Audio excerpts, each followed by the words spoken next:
It began on a Tuesday morning.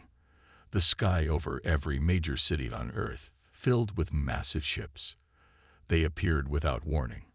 One moment the skies were clear, and the next, giant dark shapes blocked the sun.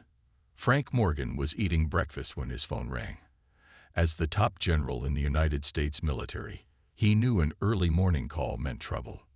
"General Morgan," he answered, his coffee forgotten. "Sir, you need to get to the Pentagon now. They're everywhere." Within an hour, Morgan sat at a large round table with the Earth's United Defense Council. Commander Olivia Wright from Europe looked like she hadn't slept in days, though the ships had only appeared 3 hours ago.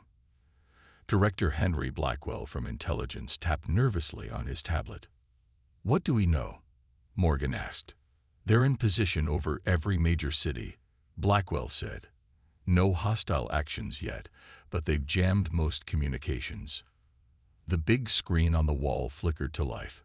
A face appeared, almost human, but wrong in small ways. The skin was pale blue, the eyes too large, with 3 pupils in each eye. "People of Earth," the creature said in perfect English, "I am Admiral Vexkar of the Kinteri Imperial Fleet. Your planet is now under the protection of the Galactic Hegemony." Morgan noticed how the alien used the word protection instead of control. "We have watched your primitive world for many cycles," Vexkar continued. "You are now developed enough to serve the hegemony. We require tribute." Commander Wright whispered, "Tribute." The alien smiled, showing teeth that looked metallic. "The hegemony requires resources from all protected worlds. You will provide 10% of all your planet's minerals, water, and biological materials. You will also provide 100,000 humans for service to the Empire." The room fell silent. "You have 30 Earth days to prepare your tribute. Resistance is not advised." The screen went black. "They want slaves," Blackwell said. Morgan stood up and walked to the window. He could see 3 of the massive ships hanging over Washington, D.C. "What options do we have?" Wright asked. "Their technology is clearly advanced beyond ours." Morgan turned around. "Maybe not as advanced as they think." He pressed a button on the table. "Get me the president." 10 minutes later, the president's face appeared on the screen. She looked calm despite the crisis. "Madam President," Morgan said, "we need to activate Protocol Prometheus." Her eyes widened slightly. "Are you certain?" "Yes, Mom. The Kinteri have demanded tribute, including human slaves.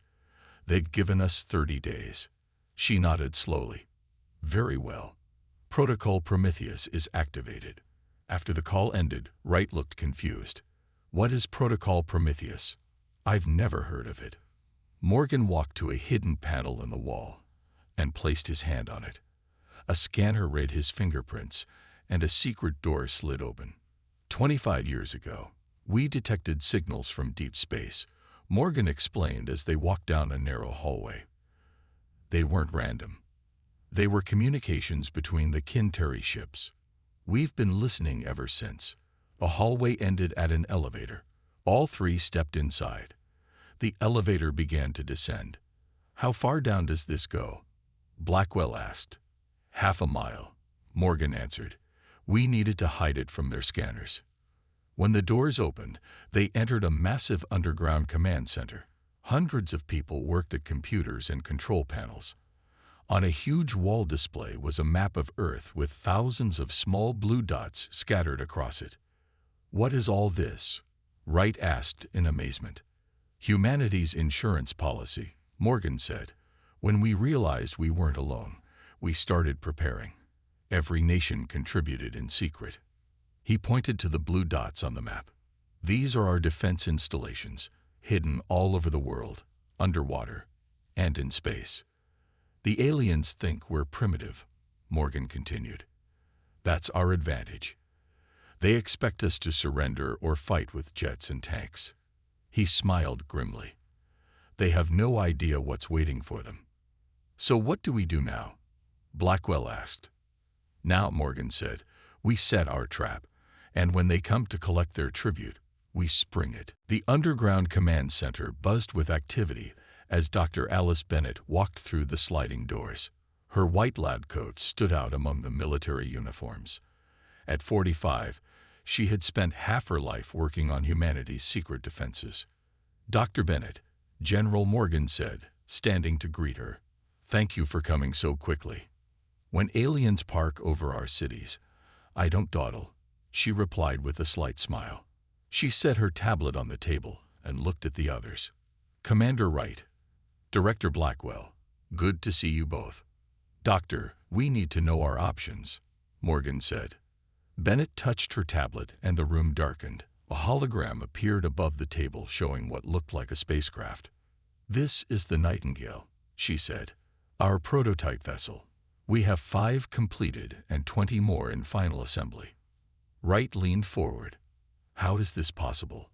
I've never heard of this program." "That was the point," Bennett replied.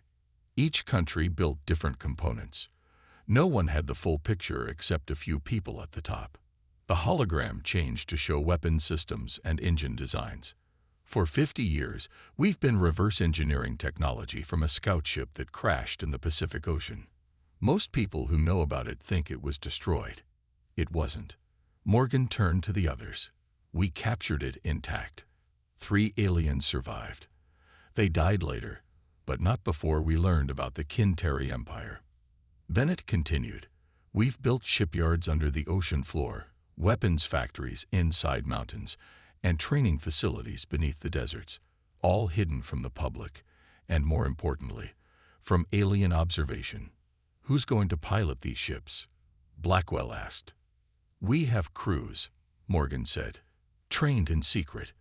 The best pilots, engineers, and soldiers from around the world." Bennett nodded. "And we already have a commander for the Nightingale." She pressed another button on her tablet.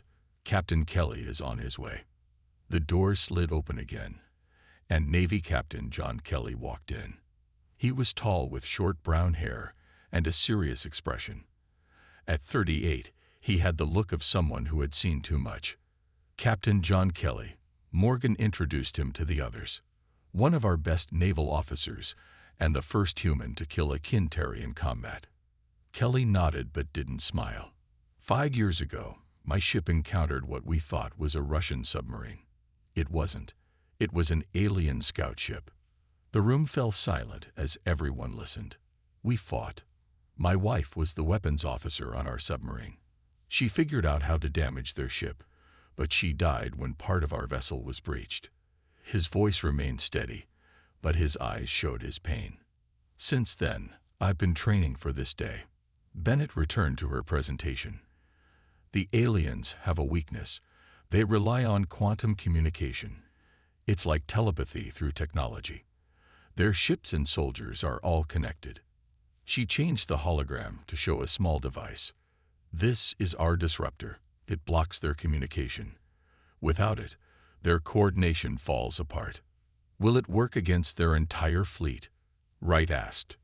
"We don't know," Bennett admitted. "We've only tested it against small numbers, but it's our best chance." Morgan stood up. "We have 29 days before they expect their tribute. Captain Kelly will command the Nightingale. Commander Wright, you'll coordinate with ground forces. Director Blackwell, we need your intelligence teams to map every inch of their ships." "What about the public?" Wright asked. "People are panicking. We tell them enough to keep them calm," Morgan said, "but not our real plans. The Kinteri will be monitoring everything." Kelly looked up at the screens showing the alien ships over Earth's cities. "These aren't just ships. They're arrogance. The Kinteri believe we're primitive and helpless. That's why they parked right over our heads. And that will be their mistake," Bennett said. "We have work to do," Morgan concluded. "Kelly, get to the Nightingale. Begin preparations for launch. The rest of us will coordinate the global response." He looked around the room. "The Kinteri think they came for tribute. Instead, they've arrived at their reckoning." Ambassador William Hayes adjusted his tie as he stood in the United Nations building. Outside, One of the massive Kinteri ships hovered over New York City, casting a shadow over the iconic structure. He was about to do the most important job of his life. "Remember, Ambassador," General Morgan said through Hayes' earpiece, "your job is to buy us time. Nothing more." "Understood," Hayes replied quietly. At 53, with gray at his temples, Hayes had handled tough negotiations with hostile nations before, but never with aliens. 6 UN security guards surrounded Hayes as he walked to the waiting helicopter. The guards were not what they seemed. 5 of them were Special Forces soldiers. The 6th was Lieutenant Samantha Rodriguez, Earth's best intelligence operative. Rodriguez was 34, with dark hair pulled back in a tight bun. She looked like a normal security officer, but she spoke 12 languages and had a perfect memory. Today, she would be the first human to infiltrate an alien ship. As the helicopter rose into the air, Hayes looked at her. "Nervous, Lieutenant?" "No, sir," she lied. "Just focused." The helicopter approached the enormous alien vessel. It was bigger than 5 aircraft carriers put together. A door opened in its side, revealing a brightly lit hangar bay. "They're expecting 6 of us," Hayes said as they landed. "The 5 guards and me." "And they'll get 6 of us," Rodriguez replied, patching a small device behind her ear. "They just won't know which one is really there to study their ship." The hangar bay was full of strange machines. Alien crew members with blue skin watched the humans with 3 pupilled eyes. An important-looking Kinteri with decorated armor approached. "I am Sub-Commander Vexilon," the alien said. "You will follow me to Admiral Vexkar." Hayes and his team were led through winding corridors. Rodriguez memorized every turn, every door, every control panel they passed. The small device behind her ear was recording everything. They entered a large room with a view of Earth below. Admiral Vexkar stood with his back to them, looking down at the planet. "Ambassador Hayes," Vexkar said without turning, "have you come to arrange the details of Earth's tribute?" "I've come to discuss alternatives," Hayes replied calmly. Now Vexkar turned. "There are no alternatives. You submit or you suffer." "Surely a great empire understands the value of diplomacy," Hayes said. "We request more time to prepare. 100,000 people is a lot to organize." While Hayes kept the Admiral talking, Rodriguez carefully observed the room. She noticed a control panel with symbols matching those Dr. Bennett had shown them from the crashed scout ship. "You have 30 days, Vexkar said. "No more." "Perhaps I could see what service these humans would perform," Hayes suggested, "to better select appropriate candidates." The Admiral considered this. "Very well." As they walked through the ship, Hayes kept asking questions, keeping the aliens distracted. Rodriguez slipped a tiny device onto a wall when no one was looking. Then another in a different section. These were passive scanners that would send data back to Earth. They entered a massive chamber where aliens worked at control stations. On large screens, Rodriguez saw images of other planets. Some showed cities burning. Others showed alien species working in mines or fields. She counted. 37 different planets were displayed. "These are our protected worlds," Vexkar said proudly. "All serve the hegemony." "And all provided tribute?" Hayes asked. "Those that resisted were taught obedience," the Admiral replied. Rodriguez noticed something important. When Vexkar spoke, the other aliens reacted instantly, as if they heard his thoughts. The quantum communication Dr. Bennett mentioned. As they continued the tour, Hayes requested to see the living quarters where human tributes would stay. "You are concerned for their comfort." Vexkar seemed amused. "How primitive." While the Admiral was speaking, Rodriguez placed her final device near a main power conduit. Before they left, Vexkar showed them a weapons room. "Your species still uses radio waves and combustion engines," he said. "Primitive technology. This is why we did not bother to hide our arrival. You pose no threat." Hayes smiled politely. "We are a young species, Admiral. We have much to learn." 28 days, Ambassador. Vexcar reminded him as they returned to the hangar bay. Then we collect our tribute. As they flew back to Earth, Hayes looked at Rodriguez. Did you get what we needed? She nodded. Yes, sir. And I left our packages. Hayes smiled. Then let's deliver our response. 3 days later, Ambassador Hayes stood before the United Nations General Assembly. Every seat was filled. Leaders from around the world had gathered to hear Earth's official response to the Kinteri demands. Behind the scenes, Lieutenant Rodriguez had shared everything she learned with General Morgan and Dr. Bennett. The devices Rodriguez planted are working perfectly, Bennett had told Morgan earlier that morning. We can see inside their ship now. Captain Kelly is studying their weaknesses. Now, as Hayes approached the podium, cameras broadcast his speech worldwide. The Kinteri were watching too. Admiral Vexcar had a special screen set up on his command deck to view the human response. Today, Hayes began, his voice steady. Humanity faces its greatest challenge. The Kinteri Empire demands we surrender our resources and our people. He paused, looking directly at the camera. I visited their ship. I saw what happened to other worlds that submitted. On the Kinteri mothership, Vexcar watched with mild interest. They will submit, he told his officers. They always do. Hayes continued. For thousands of years, humans have fought against tyranny. We have resisted those who would enslave us. We have given our lives for freedom. In the underground command center, Morgan and Wright watched the speech. Is everything ready? Morgan asked. Wright nodded. All systems are in position. Kelly has the Nightingale on standby. On the screen, Hayes' expression hardened. Therefore, on behalf of all nations of Earth, I deliver our answer to the galactic hegemony. Even Vexcar leaned forward slightly. We will not submit. We will not surrender.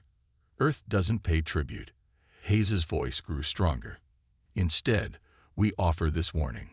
Run.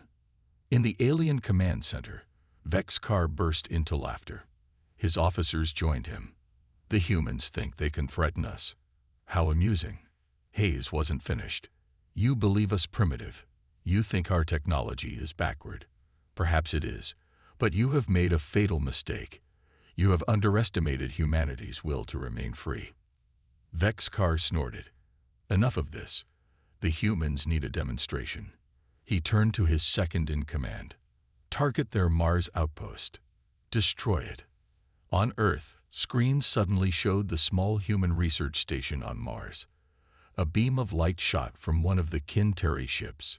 The outpost exploded in seconds. The General Assembly erupted in shouts and cries. Hayes gripped the podium tightly. Silence. Vexcar's voice boomed through every speaker and device on Earth. His face appeared on screens worldwide. That was a small display of our power. Your pathetic warning means nothing. You have 25 days remaining to prepare your tribute. Any further defiance will result in the destruction of your cities. The transmission cut off. The room fell silent. Hayes looked around at the shocked faces. Then, very calmly, he returned to the microphone. They believe they have shown us their power, he said, but they have only revealed their cruelty. From the underground base, Morgan sent Hayes a message through his earpiece. Hayes nodded slightly before continuing. The outpost on Mars was evacuated 3 days ago, Hayes revealed. No lives were lost. Murmurs of relief spread through the assembly. The Kinteri think this demonstration will make us surrender, Hayes said. They are wrong. It only strengthens our resolve. In orbit around Earth, Captain Kelly received a message aboard the Nightingale, hidden behind Earth's moon. Begin Operation Firestorm, Morgan's message read. Kelly turned to his crew. Battle stations. Prepare the quantum disruptors. Back on Earth, Hayes finished his speech. To all nations, to all people, stand firm. The next 25 days will test us, but humanity will not bow. As people left the General Assembly, they didn't notice small changes happening around them. Military vehicles moved under cover of night, Civilians were quietly evacuated from coastal cities. Deep underground, factories worked at full capacity building weapons designed to fight the Kinteri. "Now we wait," Morgan told Wright and Blackwell. "Let them think their demonstration worked. Let them think we're afraid." "And then?" Wright asked. Morgan's eyes hardened. "Then we show them why they should have taken our warning seriously." 25 days passed. The Kinteri ships remained in position over Earth's major cities. On the command deck of his mothership, Admiral Vexkar watched the countdown timer reach 0. "The tribute deadline has arrived," he announced to his officers. "Scan the planet. Are the humans gathering as ordered?" A blue-skinned officer checked his screens. "No, Admiral. There is no sign of the required humans or resources." Vexkar's 3 pupil eyes narrowed. "Open a channel to their leaders." On Earth, in the underground command center, General Morgan received the incoming transmission. Dr. Bennett and Commander Wright stood beside him. Director Blackwell monitored intelligence feeds from around the world. "Put the Admiral through," Morgan ordered. Vexkar's face appeared on screen. "Your deadline has expired. Where is our tribute?" Morgan stepped forward. "There will be no tribute, Admiral." "Then there will be consequences," Vexkar replied coldly. "We gave you a chance to submit peacefully. Now you will learn why no one defies the hegemony." The transmission ended. Morgan turned to the others. "They're about to attack. All stations, prepare for Operation Firestorm." Outside, the Kinteri ships began to move. They shifted position, weapons ports opening along their hulls. "They're targeting major cities," Blackwell reported, watching the alien movements on his screens. "Just as we expected," Morgan said. He pressed a button on his console. "Captain Kelly, you have a go." Behind the moon, the Nightingale powered up its engines. Captain Kelly sat in the command chair, looking at the photo of his late wife he kept on his console. "For you, Laura," he whispered. Then, louder to his crew, "Launch." The Nightingale shot out from behind the moon, followed by 4 other advanced ships. They had been hidden there for weeks, waiting for this moment. "The Kinteri are powering weapons," Kelly's tactical officer reported. "They're about to fire on New York, London, Beijing, and Moscow simultaneously." "Activate the orbital defense grid," Kelly ordered. Across Earth's orbit, thousands of satellites that had appeared dormant suddenly came to life. The Kinteri had scanned them weeks ago and dismissed them as primitive communication devices. They were wrong. "Lieutenant Rodriguez, status?" Kelly asked through his communicator. Rodriguez was back on the Kinteri mothership. She had snuck aboard during the confusion after the Mars attack. For 3 weeks, she had hidden in the ship's maintenance tunnels, waiting for this moment. "In position, Captain," she replied quietly. She held the quantum disruptor device Dr. Bennett had given her. "Ready on your mark." As the Kinteri ships prepared to fire, Kelly gave the order. "Now." Rodriguez activated the device. Immediately, the lights on the mothership flickered. Alarms sounded throughout the alien vessel. On the command deck, Vexkar staggered as the quantum field connecting him to his fleet collapsed. "What is happening?" he demanded. None of his officers could hear his thoughts anymore. "Our quantum network is down." An officer shouted in panic. "We've lost connection to the fleet." At the same moment, Earth's orbital defense grid activated. Thousands of energy beams shot upward from the satellites, striking the Kinteri ships with precision. "Impossible," Vexkar shouted as he watched his ships taking damage. "Their technology is primitive." From the sea, more Earth ships burst to the surface. They had been hiding underwater, undetected by the alien scanners. From hidden bases in mountains and deserts, aircraft unlike anything seen before, chaos filled the skies above Earth. The Kinteri ships, once perfectly arranged over major cities, now scattered in confusion. Without their quantum network, they could not coordinate their attacks. Earth's hidden fleet pressed the advantage. In the underground command center, General Morgan watched the battle unfold on large screens. "Status report," he ordered. "Our ships are engaging the enemy on all fronts," Commander Wright replied. "Kelly and the Nightingale are leading the attack on the mothership." "What about our ground defenses?" Morgan asked. "Ready," Wright said, "but some Kin-Terry landing crafts are breaking through. They're putting soldiers on the ground in several cities." Morgan nodded grimly. "They're desperate. Activate Phase 2. Wright picked up her helmet. "I'll command the ground forces personally." As Wright left, Dr. Bennett approached Morgan. "General, it's time for the electromagnetic shield." Morgan hesitated. "The power requirements will black out half the continent." "We've prepared for that," Bennett reminded him. "The backup systems are ready." Morgan gave the order. "Activate the shield." In power stations across the world, engineers threw massive switches. The lights in cities flickered and went out. But up in the sky, something extraordinary happened. A faint blue dome began to form over each continent, growing stronger by the second. In space, Captain Kelly saw the shields taking shape below. "The EM shields are up," he told his crew. "That will stop their energy weapons from hitting the surface." The Nightingale shook as it took a hit from a Kin-Terry cruiser. "Damage report," Kelly demanded. "Port engines damage," his engineer reported. "Shields at 60%. Kelly made a quick decision. "Set course directly for the mothership. All power to forward shields." On the ground, Commander Wright led a team of soldiers through the streets of Washington, D.C.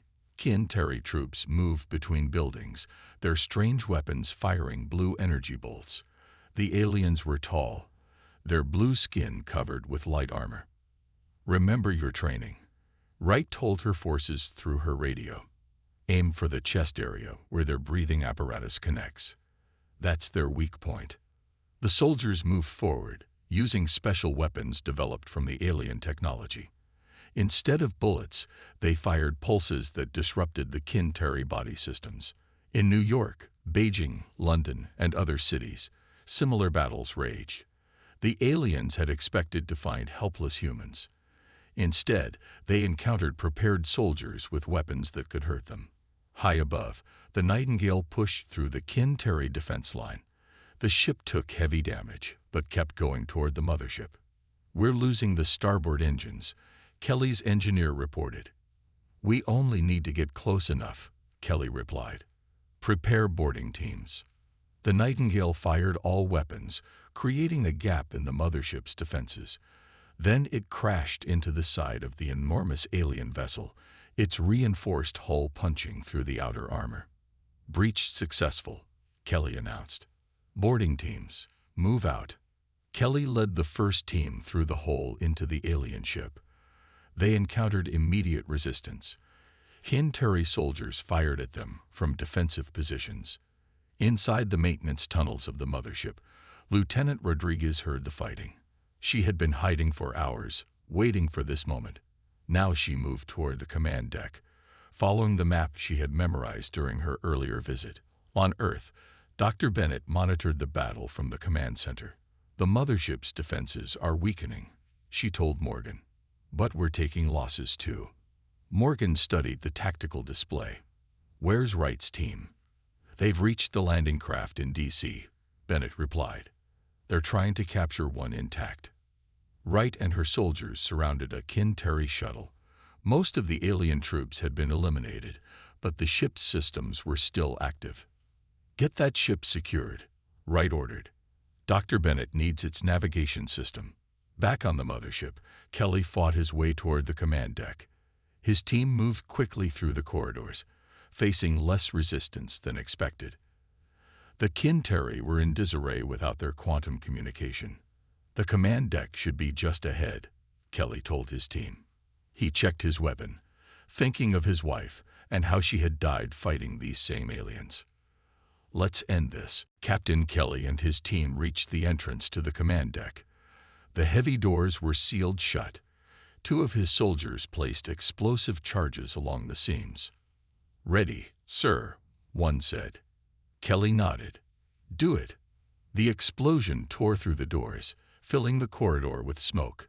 Kelly led the charge, weapon raised.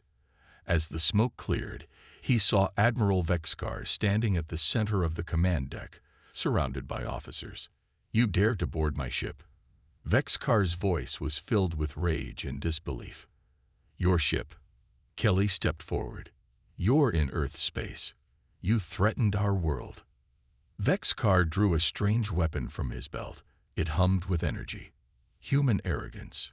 You think you've won because you surprised us once." Before either could fire, a side door opened.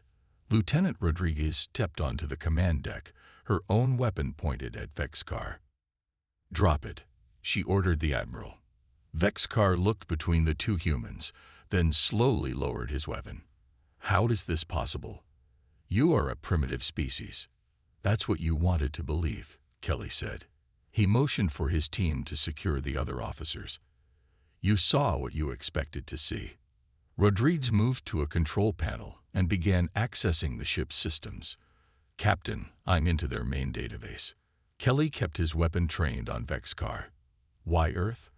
Out of all the worlds in the galaxy, why come here?" Vexcar's three pupilled eyes narrowed. "You really don't know. Your planet has something we need." "Our resources?" Kelly asked. "Not just any resources." Vexcar walked to a display and brought up an image of Earth. "Your world has the highest concentration of certain rare elements in this part of the galaxy. Elements we need for our survival." "Captain," Rodriguez called out, "you need to see this." On her screen was a map of another galaxy, with a massive energy signature moving toward the edge. "The hegemony is running from something," she said. Vexcar laughed bitterly. "Yes. The Devourers. They consume entire star systems. They destroy our original homeworld centuries ago." "So you've been conquering worlds to gather resources to fight them?" Kelly asked. "To survive them," Vexcar corrected. "The hegemony was once like you, proud, independent. Then the Devourers came." A loud bang shook the ship. One of Kelly's team checked a scanner. "Sir, our forces have disabled their main engines. The mothership is secure." "Captain," Rodriguez called again. "I found something else." Her voice changed. "There are prisoners aboard." "Show me," Kelly ordered. Rodriguez brought up an image of the lower decks. Kelly saw thousands of beings in holding cells, different species from dozens of worlds, all captives of the Kinteri. "Slaves for your empire?" Kelly asked Vexcar, his voice hard. "Workers," the Admiral replied. "Every world must contribute to the hegemony's survival." Kelly touched his communicator. "General Morgan, we've secured the command deck. The Admiral is in custody." "Good work, Captain," Morgan's voice replied. "What's the situation?"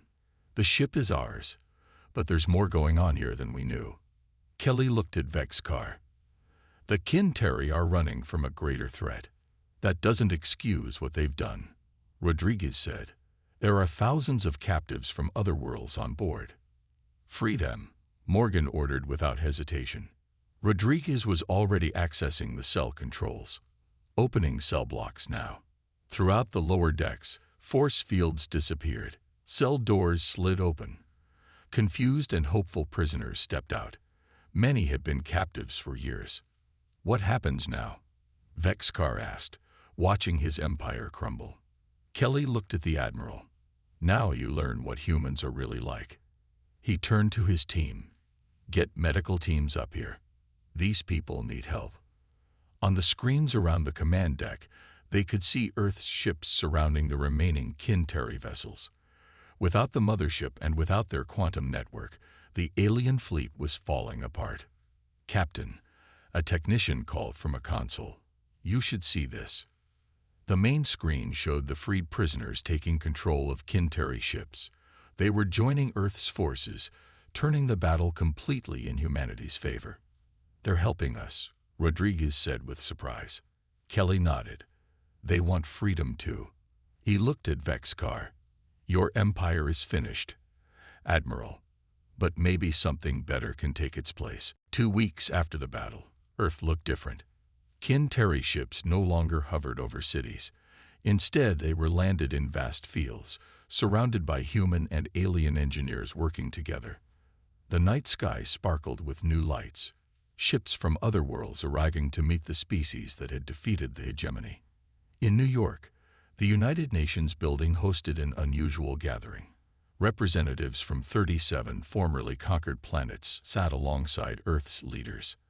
At the center table, General Morgan, Dr. Bennett, Captain Kelly, Lieutenant Rodriguez, Commander Wright, and Ambassador Hayes faced Admiral Vexcar, now a prisoner. The Kinteri fleet has fully surrendered, Morgan announced. The remaining ships have stood down.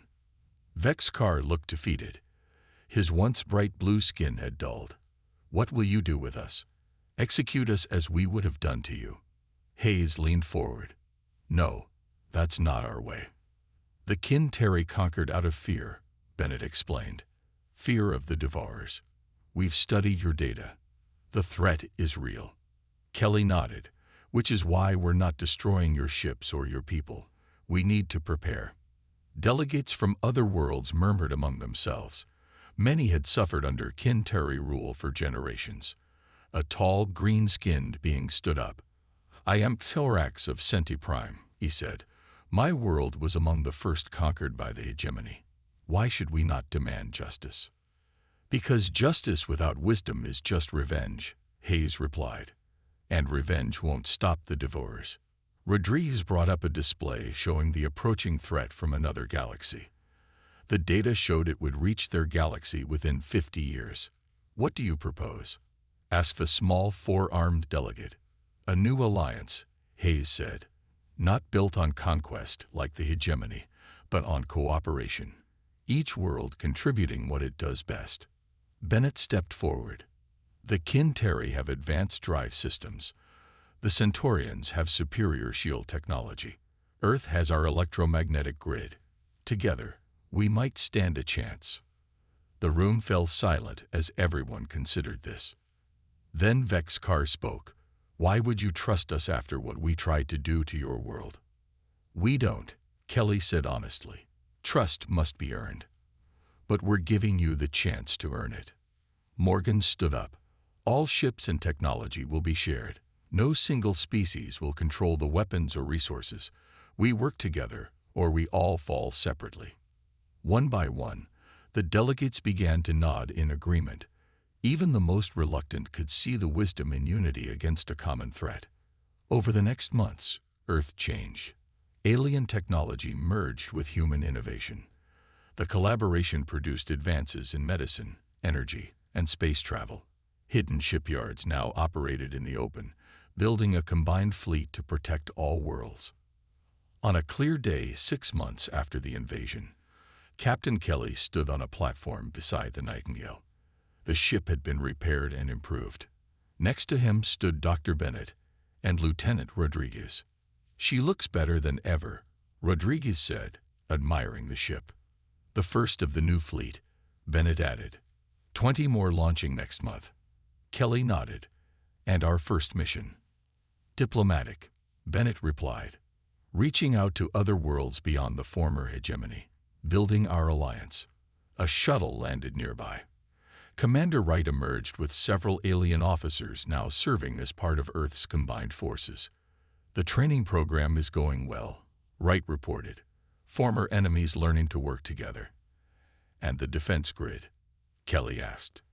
Expanding to all allied worlds, Bennett said. We're adapting our shield technology to protect everyone. Above them, a repurposed Kinteri cruiser took off, heading to one of the outer planets where a new shipyard was being built.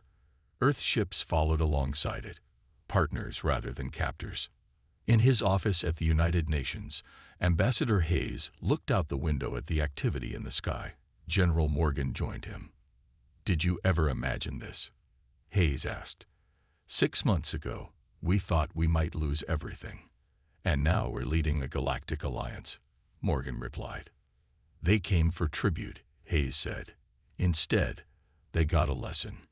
Morgan smiled slightly. Next time anyone threatens Earth, they'll remember. Remember what? Hayes asked. That when humanity says run, it's not a threat. Morgan looked up at the ships working together in the sky. It's good advice.